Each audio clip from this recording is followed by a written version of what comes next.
বাজে কথা বলবেন না, চালাকি করার চেষ্টা করছেন।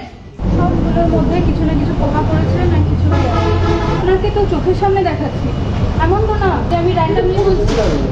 এটা বার করো। এটা ওভারহিটের জন্য এই জলটা কেটে গিয়ে পড়ে গেছে, দিদির মাথাটা এরকম হয়েছে। হ্যাঁ বসে যায়, ঠিক আছে। এগুলো কি এতগুলো পোকা? হ্যাঁ ঠিক আছে, তো ওগুলো তো দেখে বোঝা যাচ্ছে নাকি? পোকাও তো বোঝা যাচ্ছে না। এখানে রাখার জন্য হয়তো ওপর থেকে কি পড়েছে আপনি বলুন না। সেটা পড়বে কেন? তাহলে তার জন্য তো এটা ঢেকে রাখতে হতো। তো সেটার জন্য আপনারা নেট জাতীয় কিছু দিতে হবে না?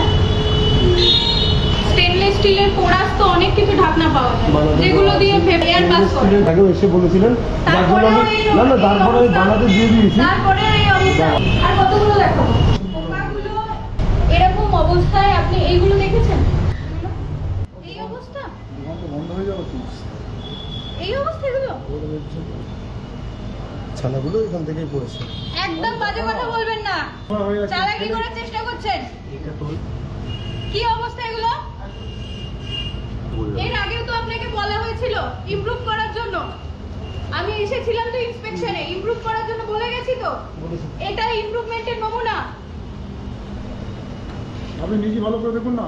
এখন আমি যাই বলবো, হয়তো ঢাকার জন্য কথা বলা হচ্ছে। দেখুন নিজে আপনি। অ্যাকচুয়ালি গরমে এই টিনগুলোর এই জলটা হতে জলটা পড়ছে। থাকবে কেন এখানে? হ্যাঁ, এখন যা গরম পড়ছে, বারবার ফ্রিজ খোলা হলে এমনি জলটা দেয়। জলগুলো তো বন্ধ করছে না। লাইসেন্সও দেখাতে পারবেন। জলটা দেয়।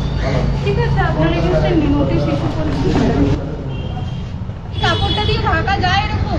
কাপড়টা কি এটা কিসের কাপড়? এটা ছিলই না। আমি যখন আসি, আমি যখন ভিতরে গেছি তখন এইভাবে ঢাকা দিয়ে দিয়েছে। এই তো নমুনা। আর কতগুলো পয়েন্ট বলবো আপনাদেরকে?